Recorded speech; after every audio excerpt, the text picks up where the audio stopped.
Yay Networks.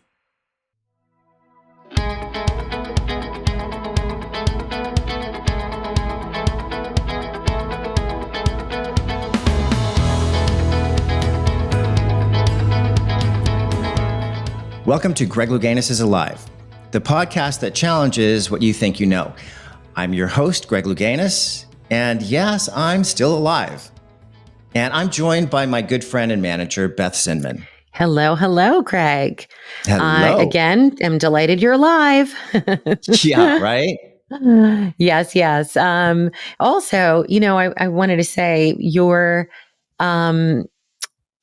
particularly alive. Dog agility is like going really well. You have, you and G have made your way to the U.S. Open for UKI. So yeah. I thought I'd mention that because I know there were some struggles along the way. Yeah, there were some struggles, start line and all that stuff. But we seem to, work through a lot of that stuff. But he's doing awesome. He did qualify for the U.S. Open. Actually, they both, Pax and G, qualified for the U.S. Open. But I want him to have the experience because he's so young and he's the one that has the talent. So I'm taking him so I can focus him pretty much just to get him in the environment and see how he responds with that. Yeah. So looking forward to that mid-November in Jacksonville, Florida. Yeah. I'm so excited for you guys. Yeah. So what is on the agenda today? On the agenda today, and I'm so excited, Yogi Aaron is coming and talking with us and sharing his journey. He talks about becoming fearless and living life limitless.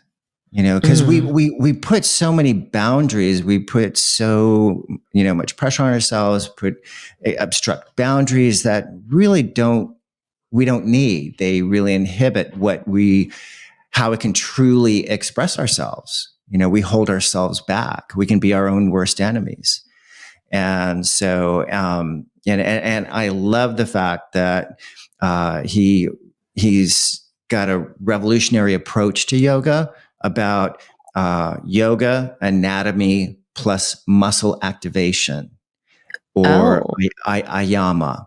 And both are incredible, kind of tapping into mindset, but also the muscle activation. I've done some work in muscle activation, because when there is pain, there's obviously weakness. And so identifying where the weakness is to strengthen those weaknesses, which allow kind of our chi, our energy to flow more naturally and freer. Yeah. So I'm curious now, actually going back to dog agility. So I know you pulled something in your calf or whatever was going on, right? And that's been really troublesome for you. Is this muscle activation and, like the chi and the flow of energy, could that help? Could that help you right now? Yeah. Oh, for sure. I mean, I'm, cool. There's more, areas, back and neck issues that, I see that can really, really help me, that I would love to get some time and go through analysis and then figure out what the best approach would be, to address those things. Yeah. But I mean, and we'll chat. I'm curious to also find out, how do you keep somebody motivated? Because physical therapy is boring and it's hard to keep up, especially when you're not seeing immediate results. It's not a pill. It's just, it's doing the practice, and every day is a new practice, and giving yourself the grace to, to get there and embrace that journey. Very cool. Yeah, I can't wait to hear this. I know you know a lot, practicing yoga yourself so often, at least every other day, or if not more. So I'm interested to learn a bit more between the both of you. Yogi Aaron, creator of a revolutionary approach to yoga, applying yoga anatomy plus muscle activation, or AYAMA. He's known for his unorthodox perspectives on stretching and flexibility and how both cause more harm than good. And his teachers aim to help as many people as possible live pain-free so they can realize yoga's true intentions. He's the creator of the online platform, the Yogi Club. He's the host of the yoga podcast, Stop Stretching, and the author of Autobiography of a Naked Yogi. And his mission is to help everyone become pain-free because he believes that life is too short to live in the shadows. So we'll be back and have a chat with Yogi Aaron right after this break.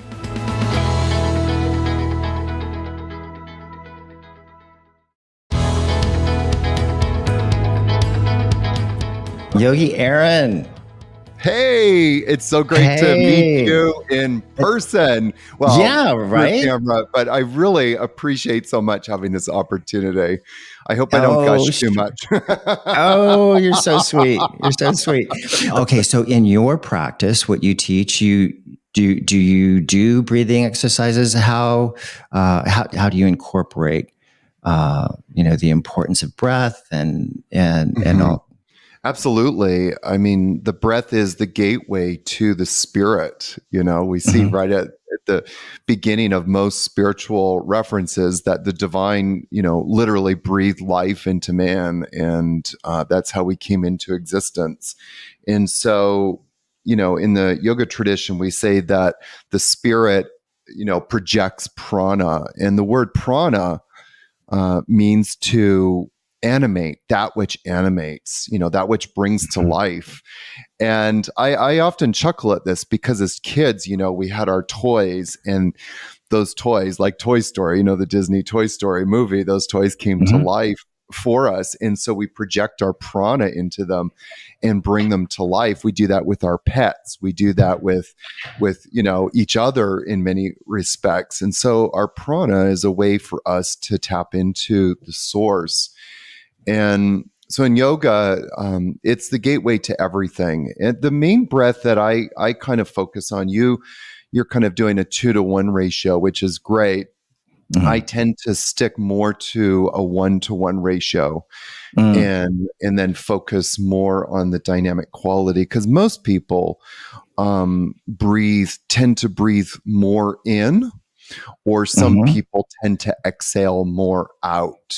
And so from the perspective of trying to, create what we call samvriti, like the waves of the mind become balanced. So the waves of the mind mimic the breath. And so whatever the breath is doing, the mind starts to do as well.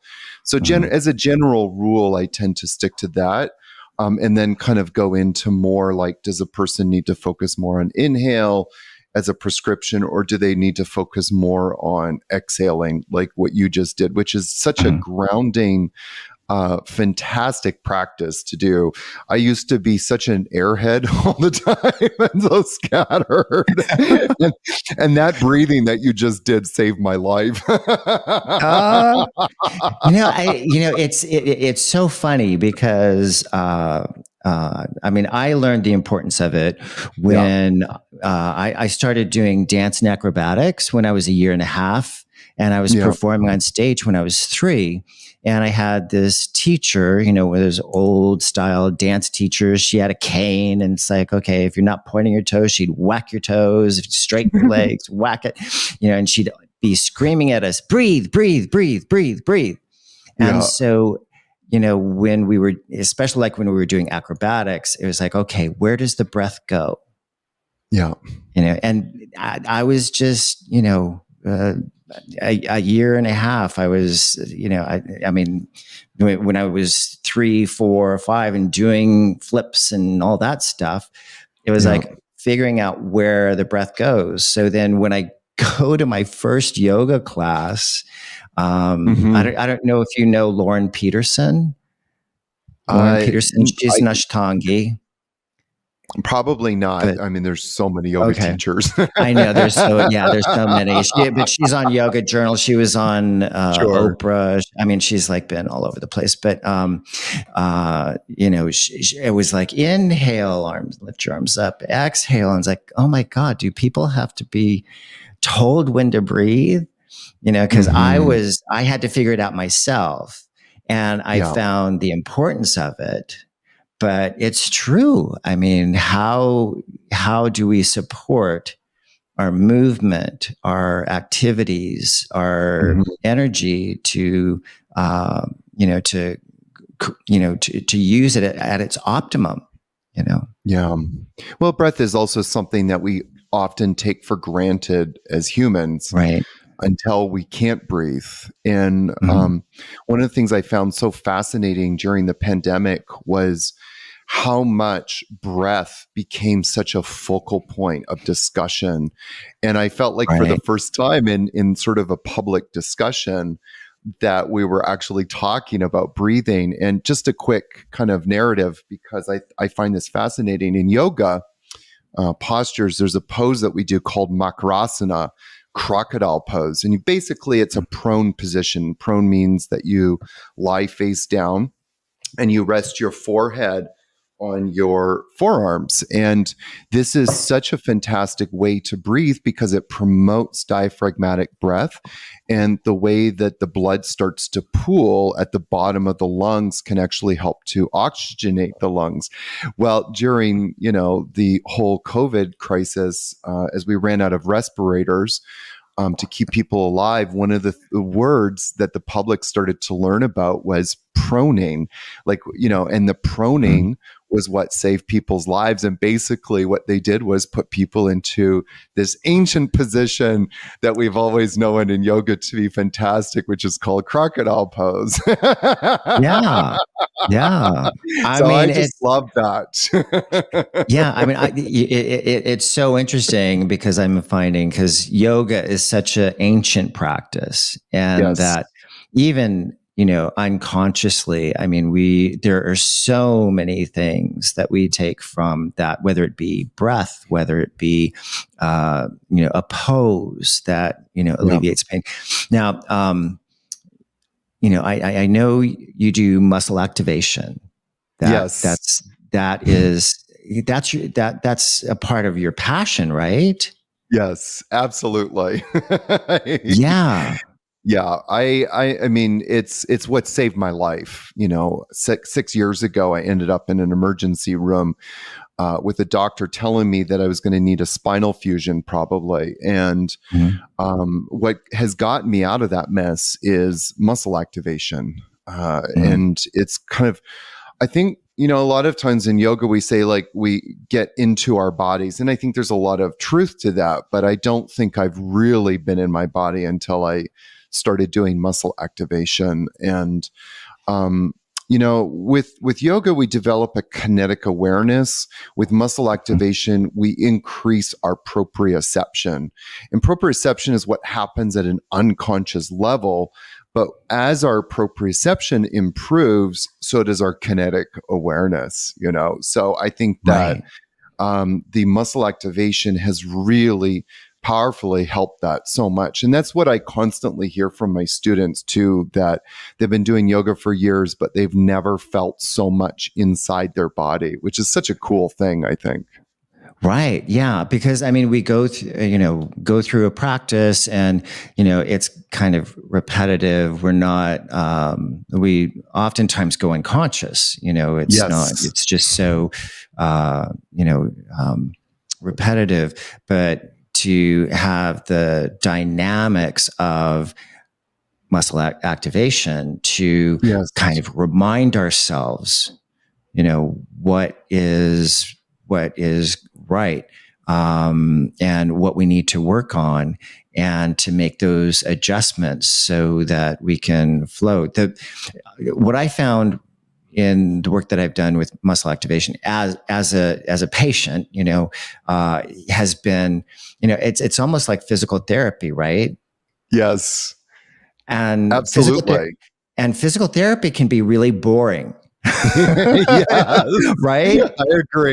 I agree with that. My question to you is how do you keep, how do you inspire, people to kind of hang in there? It's going to get better and all of that, because, it's hard because Yeah. recovery is a long road. So Right? I might offend some people with my response. So I just apologize ahead of time. But I think that a lot of people get stuck in a rut with physical therapy. And I don't want to throw physical therapists under the bus because I know that so many of them are knowledgeable, but a lot of them use techniques which I think the efficacy isn't so great. And I And think that sometimes when you harmful, yeah, well, the stretching thing, you yeah, don't know? get me started Yeah. on that. Yeah. But when I'm working with people, I get results really fast, and I Mhm. think that is in and of itself is a motivation.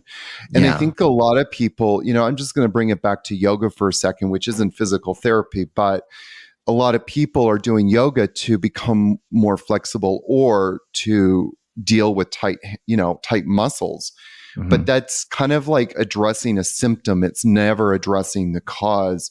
And one of the reasons why I'm so passionate about muscle activation as a practice is, and for people to work with somebody who's knowledgeable, if you've got issues going on, because we can quickly identify where there's problems in the body and go right to the source of the quote unquote instability.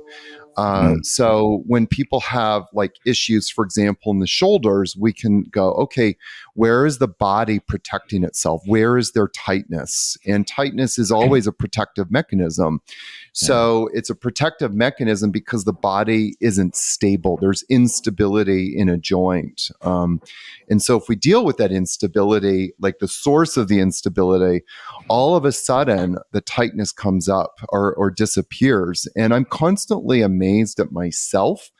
When I get MAT done, when I've had muscle activation technique therapists work on me, we'll be doing some stuff and I'll come in with like really tight hamstrings. That's my main weakness is tight Yeah. hamstrings. And then they'll be doing some stuff completely not in hamstrings, like completely somewhere else, like up in my upper body. Guess what? Mhm. The hamstrings start to let go. And Right. when that happened to me, that was like, even I had been doing MAT at this point for a long time, but that was like, are you kidding me? Like for me, it just became even more real that we Right. can start to address the tightness in the hamstrings has often little or nothing to do with the hamstrings. Right. Exactly. Exactly. I Yeah. mean, and because, like you said, it's a it's a symptom, not a cause, not the cause of, and to get at the root of something, to address the Yes. root problem, then everything else takes care of itself. Yeah, absolutely. Right. I mean, and it really is fascinating because everything's connected. Yeah. Yeah. Well, and I often think too, like my teacher Greg tells this story. He works on a lot of golf pros now. That's sort of his Mhm. jam. He's also the private therapist to the Denver Broncos. So, but he also works on golf pros, and he had this golfer come with a frozen shoulder. Well, if that Mhm. golfer goes to a typical physical therapist, the protocol is basically stretch the F out of it. Yeah, right. How much that Yeah. to open, you'll Yeah. literally hear therapists say this, we need to open the shoulder. I mean, if you think about that, like if you just step back and you hear that, like, on the outside, it sounds like they're going to dislocate the shoulder, which is not what you Right. want to do. So what Greg did was he ran a diagnostic on the guy and realized his trunk rotators weren't working. Mhm. And all of us got the trunk rotators working. Now, frozen shoulders take typically a year and a half to heal. Mhm. Greg got that shoulder working a lot faster as soon as he started getting the trunk rotators working. So if you think about like golfing, if these guys aren't working, if the trunk rotators aren't working as you're coming in to hit the ball, then guess where that stress is going to go? Into the shoulder. And as a response, the body is now going to tighten it as a protective, put it in a protective state, which is exactly what frozen shoulders are, is the body trying to protect itself. So I just think it's kind of fascinating. And I think that's how you get people motivated. Is people have to see results. Right. They have to see results, but more importantly, feel results. Yes. In the work that we're talking about here, is to be pain free, and and I mean, because I'm at a point in my life, it's like, oh God, is this my new normal? No, it doesn't have to be. and so I got to come see you. We got to. Yes. I got to get down there and spend some time and get me unfrozen. After the show, let me know where you are, and I'll refer you to. Okay. I know a lot of great muscle activation technique people all over the place, so I can hook you up as well with somebody fabulous. But yes, I will enunciate that we need to get you to Costa Rica. yes, for sure. And it's so funny because in watching your video on your website, you talked about going into Brian Kest. Yes. And it's like, oh my God, because I went there, had a dear friend still have a dear friend in Chicago, Brent Holden, and he's a teacher. And so I guess Brian kind of knew who I was and said, okay, yeah, you can come in and do the instructor class because it's less crowded. And so I was able to do that. But oh my God, was that an experience? Yeah. Right. I the moment I met Brian Kest, I completely, as a teacher, fell in love with him. And for me, at that point in my life, too, he's very hot. Back then, he was smoking, and he. But at that moment, I wasn't really taking yoga seriously. I had become a teacher at that point. I was teaching, but it was sort of like as a way to make money, as a way to a transitional moment, which I think happens for a lot of people. But when I went to Brian Kest's class, I grew up in a very new age home.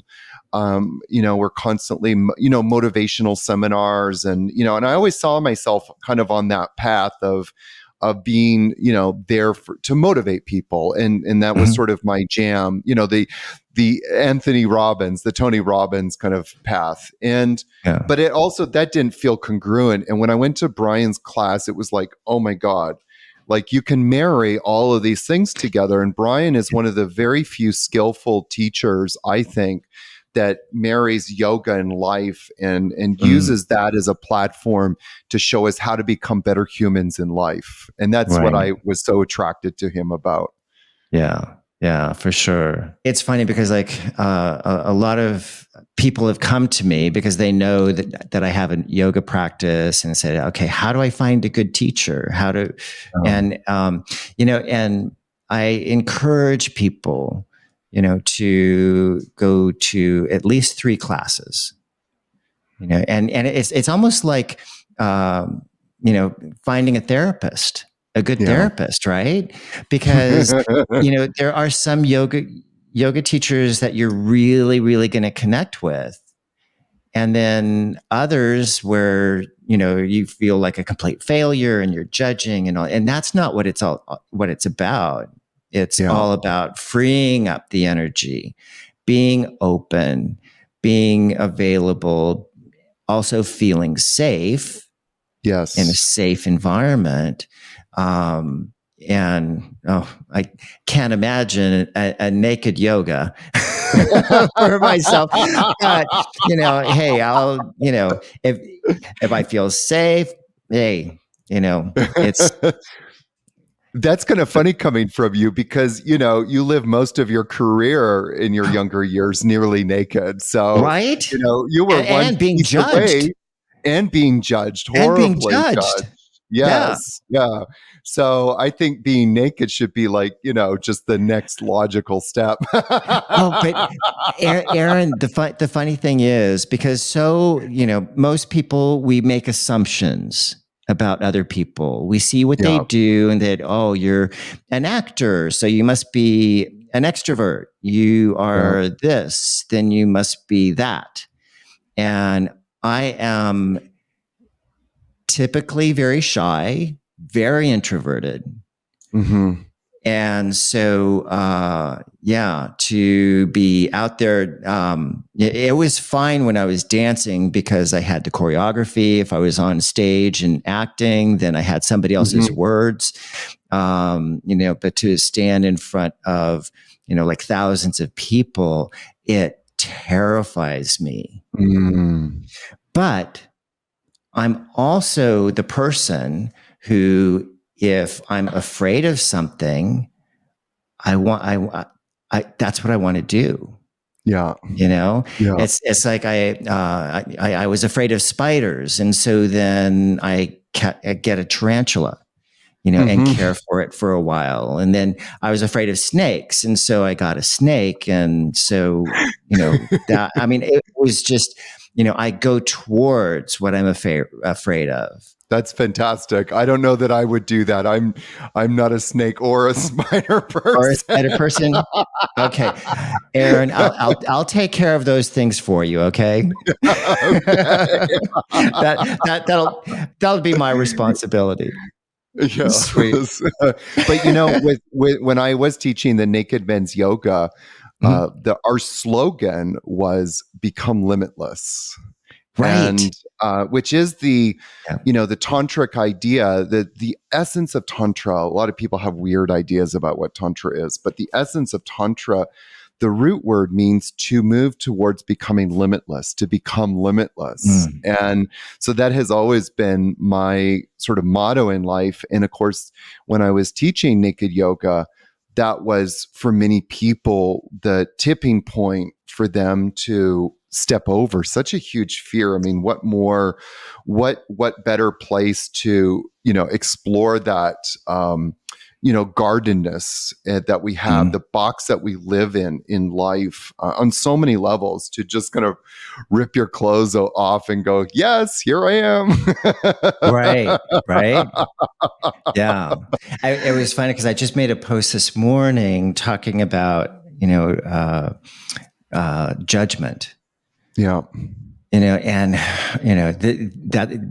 I don't know why that it brought that, what you were talking about before, Naked Yoga, what our thoughts are, and you're thinking judgment, people are judging me, I'm judging myself, I'm judging myself, but we're such judging machines, even making a comparison. Like, I saw Phantom of the Opera with Michael Crawford, and then I saw Phantom of the Opera with someone else, Robert Guillaume. And I was like, and you're in my head, it's like, oh, it's not that one is better than the other. It's just a different perspective. And it's a different creation. And oftentimes we don't allow other people to have that creation because we're stuck on the past. Yeah. We're stuck on what's happened before, and we're thinking, oh, well, this, it wasn't quite the same. And, making these judgments, even if it is a comparison, it's judgment. Absolutely.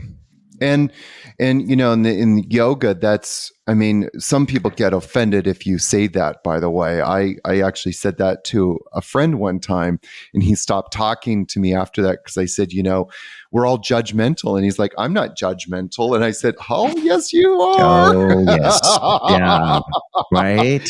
And so in yoga, it's not like the judgments are bad or good. I mean, it's just the nature of mind. It's just starting to become aware of the story behind what's fueling those judgments, and and how Right. those stories then start to influence the directions we take in life. And people always say to me that doors are, or Aaron, you're so lucky, you've had this life, blah, blah, blah. And I'm like, I'm not lucky. Doors opened. I walked through them, doors open for all of us. But it's your judgments, which create your own limitations, and you just Right. stop yourself. Yeah. Right. Yeah. I mean, we get in our own ways, and it's, it's also learning, to change our perspective. That's the reason why I started this podcast, is because to challenge what we think we know, because we're like the dogma of certain ideas and concepts we take on as beliefs, even though they're not our own. And so I've gotten to this, it's like, is this a midlife crisis or a midlife awakening? I don't know. It's scary. It sucks. It's exhilarating. It's everything. It's all over the place. Yeah. But, I just really have to question, okay, what are my beliefs? Yeah. And is it okay not to have beliefs?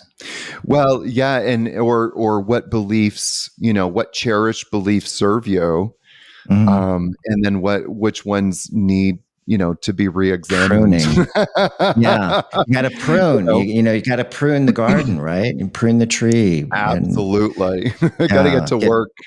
Get rid of the weeds and all that. But, and in that process, and also to remove all of the veils.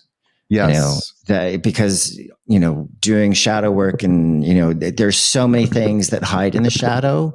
I was like, well, I'm shy, I'm introverted, I'm this, I'm that.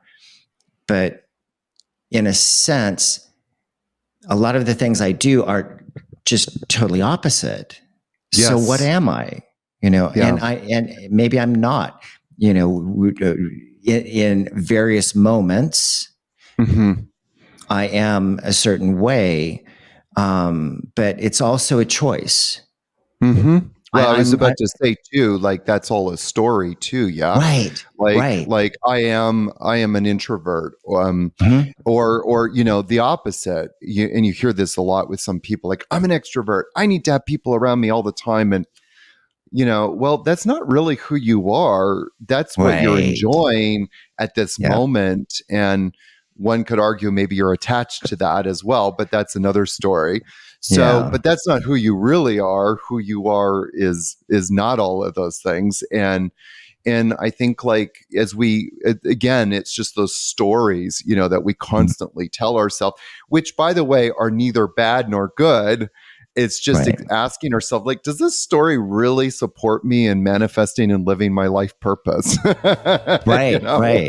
Yeah.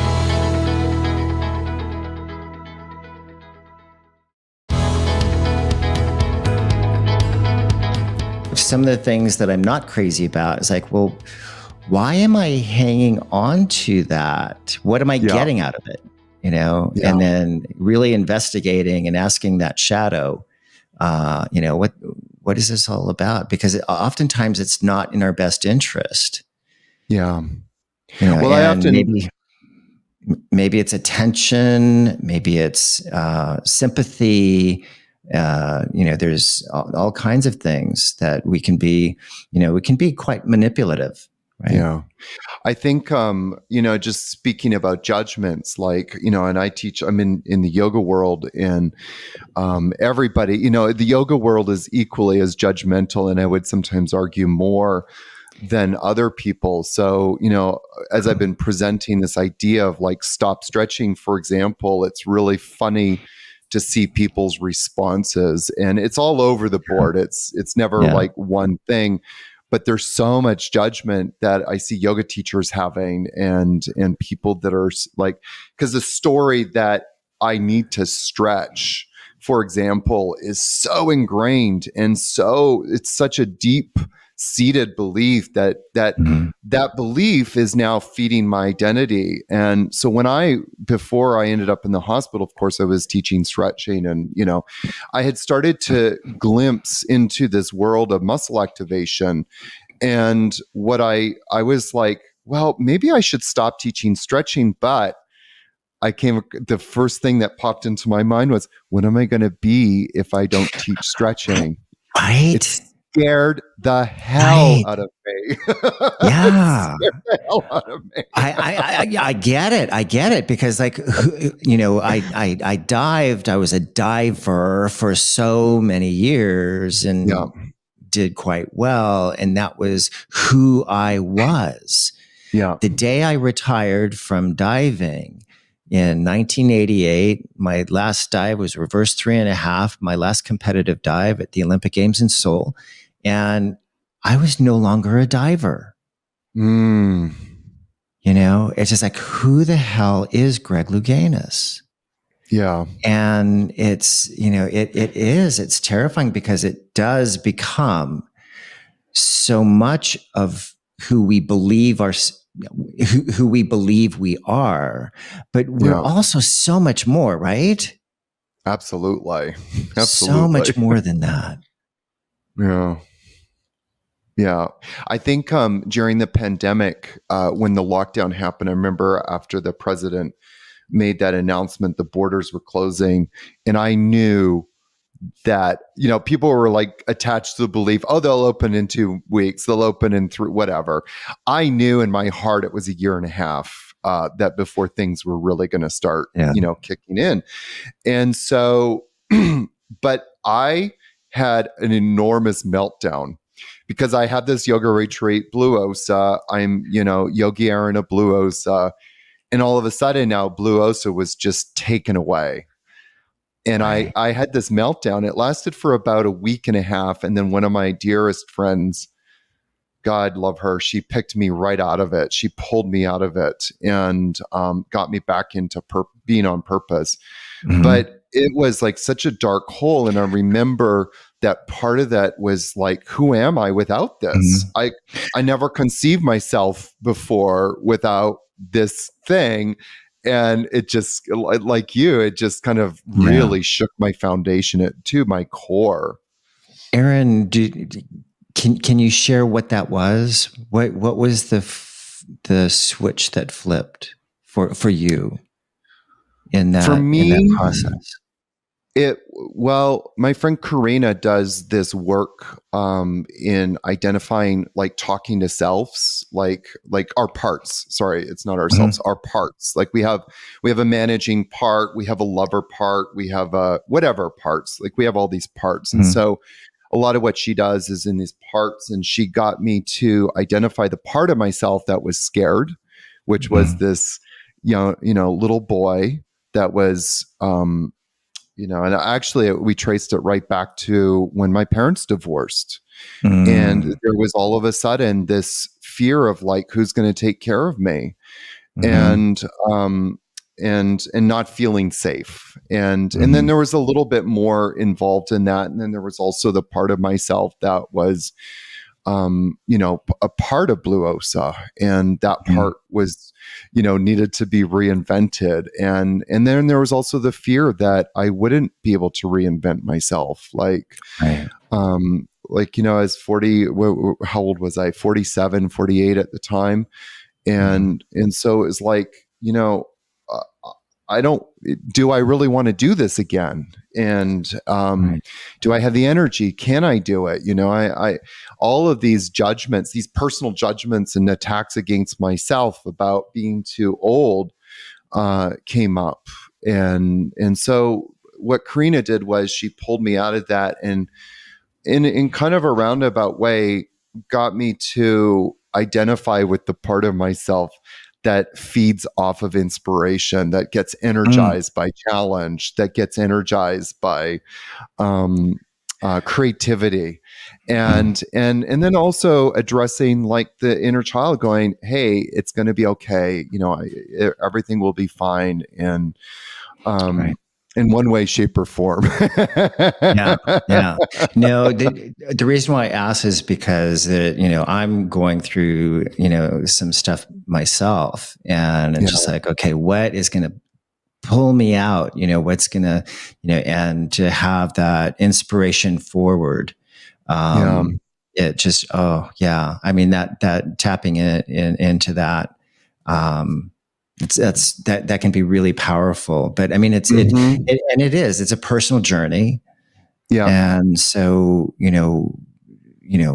respecting that, but I kind of selfishly wanted to know what it was, and I appreciate you being so candid and open to share that with me. I really, really appreciate it.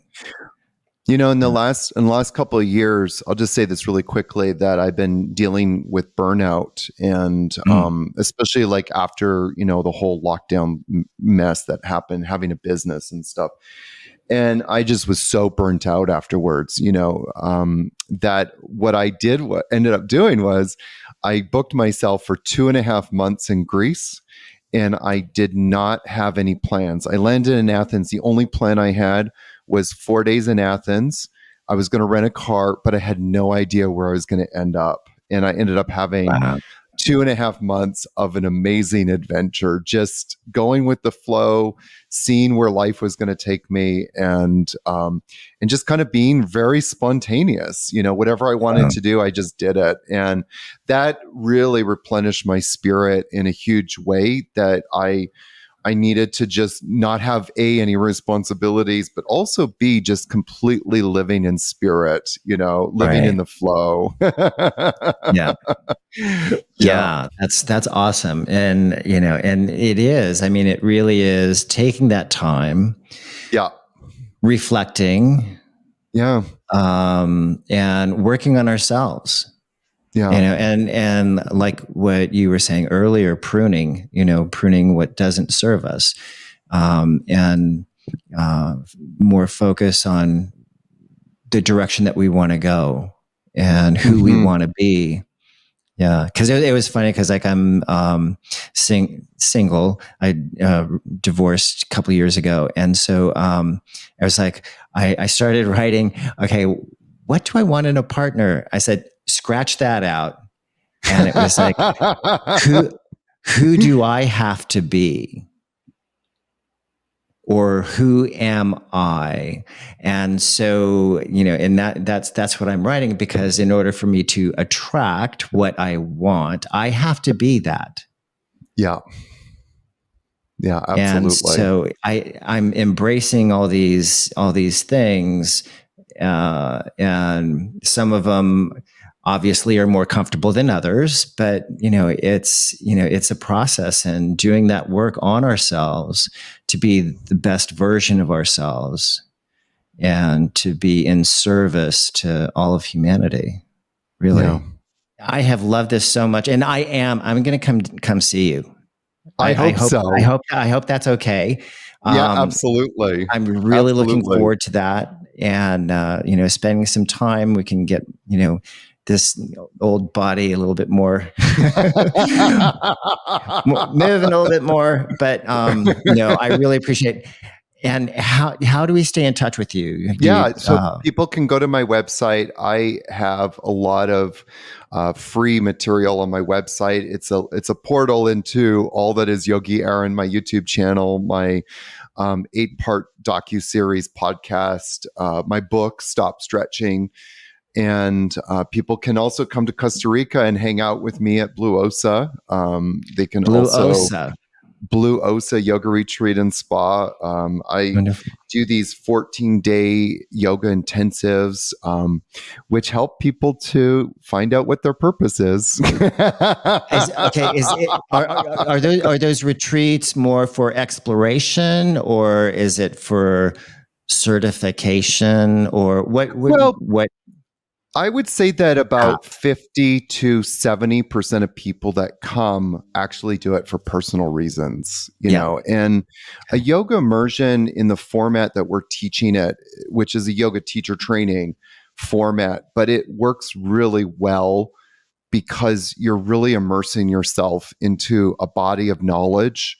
What is great about a teacher training is that, in a good teacher training, which mine is, that you Of course. actually practice teaching what you're learning. And as you know, when you teach something, you own it. It becomes part of the fabric of who you are. So when people, even if people are not coming to become certified, which I would say 50 to 70 people don't want to become certified, like that's not their goal. They do it for that personal evolution. And my immersions, like one of the reasons why my immersions work so well is because we really dive into what does it mean to have a morning practice. And we are taking that invaluable time for ourselves. So we wake up early in the morning, we have a morning ritual that starts around 5 o'clock in the morning, goes till 6:15. People then leave and they go, to the beach with their coffee or walks or whatever. But we have silent time. So there's morning silence from the time you wake up to 8 o'clock. And then you come to class and you hear me pontificate on, the yoga scriptures and, how to be a better version of yourself and that sort of thing, and how to discern those judgments and what are those judgments in your mind. And all of this kind of fuels this cycle of constant learning and propelling yourself into this. And I always kind of chuckle because on the first day I ask people like, why are you here? And a lot of people in their own way will say like, I'm here to find out what my purpose is. I'm here to find out what my next step is.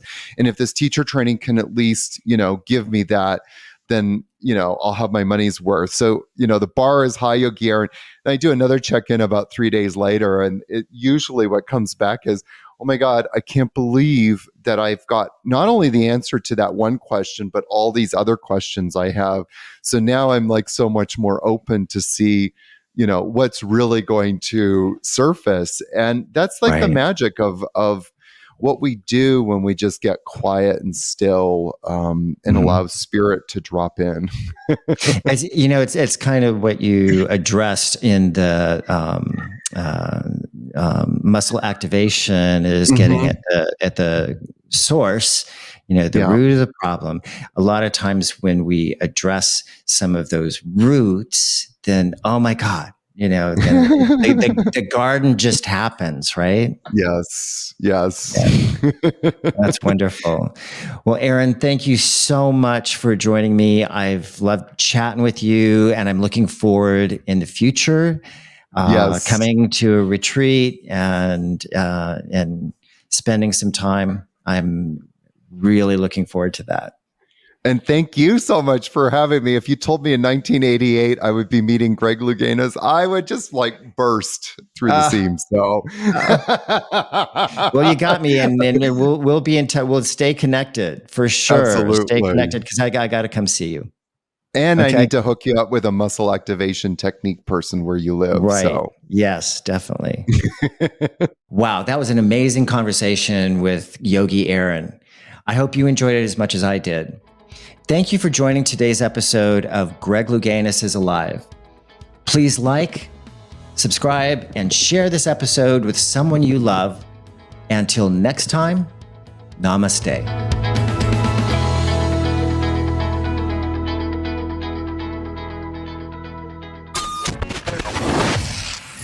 Yay Networks.